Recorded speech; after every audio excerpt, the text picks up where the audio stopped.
Hello hello दोस्तों, dream academy online coaching classes में आपका स्वागत है। आज हम देखते हैं छत्तीसगढ़ का इतिहास। छत्तीसगढ़ के इतिहास में क्या क्या अपने को पढ़ना है। जैसा कि आप लोग सभी जानते हैं, प्रागैतिहासिक काल के बारे में पढ़ना है, आदि ऐतिहासिक काल के बारे में पढ़ना है, उसके बाद ऐतिहासिक काल के बारे में पढ़ना है, उसके बाद आपको पढ़ना है पूर्व पाषाण काल, मध्य पाषाण काल, उत्तर पाषाण काल, नव पाषाण काल, इसके बारे में पढ़ना है। और आपको आदि ऐतिहासिक काल में आपको सिंधु घाटी सभ्यता के बारे में पढ़ना है। और आगे देखते हैं, इतना कुछ पढ़ना है। और आगे देखते हैं ऐतिहासिक काल। ऐतिहासिक काल में क्या होता है? ऐतिहासिक काल को 3 भागों में बांटा गया है। पहला है प्राचीन इतिहास, दूसरा है मध्यकालीन इतिहास, तीसरा है आधुनिक इतिहास। ऐसे एशियन हिस्ट्री, मॉडर्न हिस्ट्री और ये मीडियम हिस्ट्री और मॉडर्न हिस्ट्री। ठीक है, प्राचीन इतिहास, मध्यकालीन इतिहास और आधुनिक इतिहास के 3 भागों में ऐतिहासिक काल को बांटा गया है। तो प्राचीन इतिहास में अपने को पढ़ना क्या है? छत्तीसगढ़ से पाषाण काल के बारे में पढ़ना है, वैदिक काल के बारे में पढ़ना है, फिर रामायण काल के बारे में पढ़ना है। ठीक है, उसके बाद मध्यकाल के बारे में पढ़ना है और महाजनपद काल के बारे में पढ़ना है, मौर्य काल के बारे में पढ़ना है, सातवाहन काल के बारे में पढ़ना है, कुषाण वंश के बारे में पढ़ना है, मेघ वंश के बारे में पढ़ना है, वाकाटक वंश के बारे में पढ़ना है, गुप्त वंश के बारे में पढ़ना है, राजर्षि तुलकुल वंश के बारे में पढ़ना है, जो छत्तीसगढ़ का प्रथम राजवंश है। छत्तीसगढ़ का प्रथम राजवंश। क्वेश्चन पूछेगा छत्तीसगढ़ का प्रथम राजवंश क्या है? प्रथम स्थानीय राजवंश क्या है? छत्तीसगढ़ का प्रथम स्थानीय राजवंश क्या है? तो राजर्षि तुलकुल वंश। इसके बाद नल वंश के बारे में पढ़ना है, सरपुरी वंश के बारे में पढ़ना है, पांडु वंश के बारे में पढ़ना है। सभी से क्वेश्चन आते हैं एग्जाम में। वाड़ वंश के बारे में पढ़ना है, सोमवंश के बारे में पढ़ना है। ठीक है, इसके बाद आगे देखते हैं मध्यकालीन इतिहास में।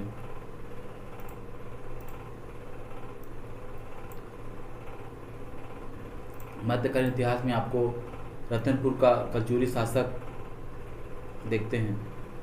उसके बाद रायपुर की कलचुरी वंश देखते हैं। नागवंश के बारे में पढ़ना। नागवंश को 2 भागों में बांटा गया है। एक है भाड़ी नागवंश, दूसरा है छिंदक नागवंश। इसके बारे में पढ़ना है। कांकेर के सोमवंश के बारे में पढ़ना है। काकतीय वंश के बारे में पढ़ना है। अब देखते हैं आधुनिक काल के बारे में पढ़ना है। आधुनिक काल में क्या क्या आते हैं? मराठा काल को 2 भागों में बांटा गया है। और प्रत्येक काल में सूबा शासन व्यवस्था पढ़ना है, अप्रत्यक्ष ब्रिटिश शासन पढ़ना है, पुनः मराठा शासन पढ़ना है, 1857 की क्रांति पढ़ना है, ब्रिटिश शासन पढ़ना है। इसके बाद छत्तीसगढ़ का स्थानीय राजवंश। छत्तीसगढ़ के स्थानीय राजवंश के बारे में पढ़ना है। राजर्षि तुलकुल वंश छत्तीसगढ़ का प्रथम स्थानीय राजवंश पूछेगा तो राजर्षि तुलकुल वंश के बारे में पढ़ना है। नल वंश के बारे में पढ़ना है। सरपुरी वंश के बारे में पढ़ना है। सिरपुर के पांडु वंश, मैकल के सोमवंश,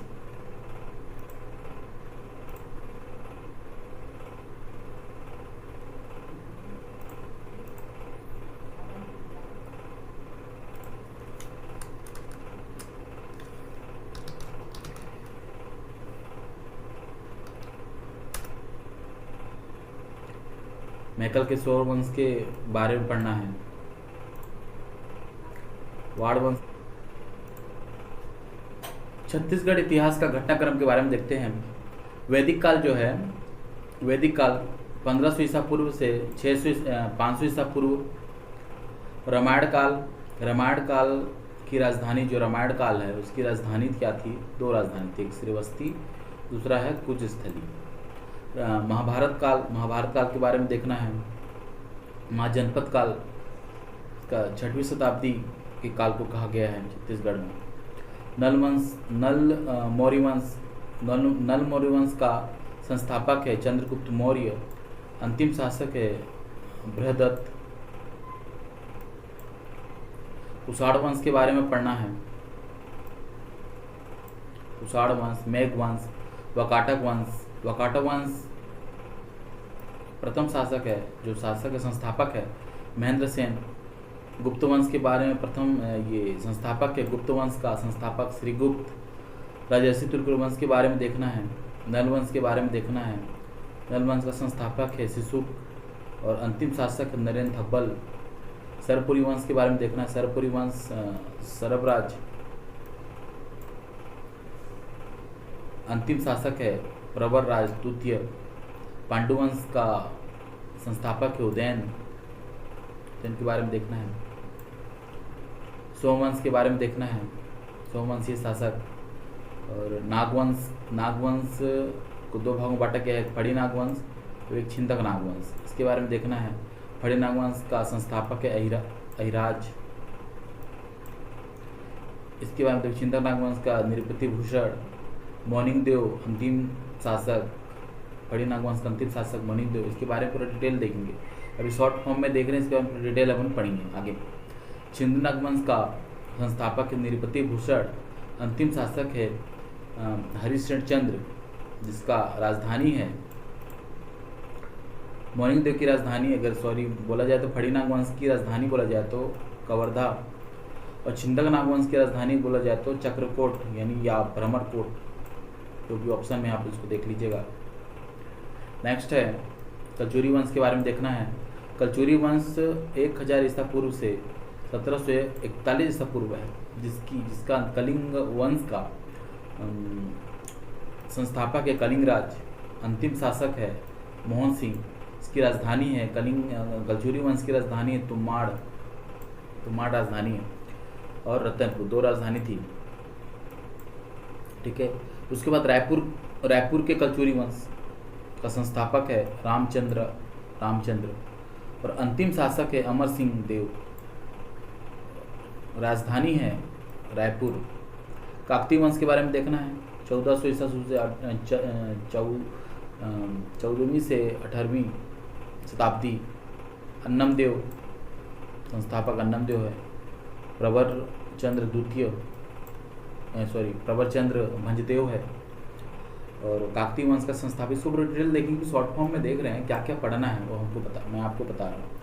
फिर भोसला वंश है 1741 से 1854। उसमें अप्रत्यक्ष मराठा शासन है। फिर अप्रत्यक्ष मराठा शासन के बारे में देखेंगे। सूबा शासन व्यवस्था देखेंगे। अप्रत्यक्ष ब्रिटिश शासन देखेंगे। पुनः मराठा शासन, बहुत इंपॉर्टेंट क्वेश्चन है, हमेशा एग्जाम में ही पूछता है। तो अप्रत्यक्ष मराठा शासन के संस्थापक पूछेगा तो रघुनाथ सिंह। प्रत्यक्ष मराठा शासन पूछेगा तो निम्बाजी भोसले। अप्रत्यक्ष और प्रत्यक्ष क्या होते हैं इसके बारे में हम आगे देखेंगे। इसके अंतिम शासक है मोहन सिंह। अप्रत्यक्ष मराठा शासन के अंतिम शासक मोहन सिंह, जिसकी राजधानी रतनपुर है।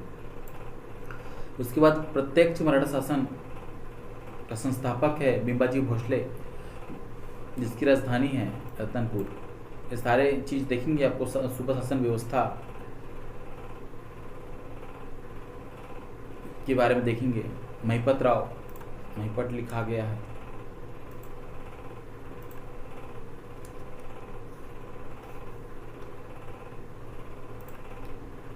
महिपत राव।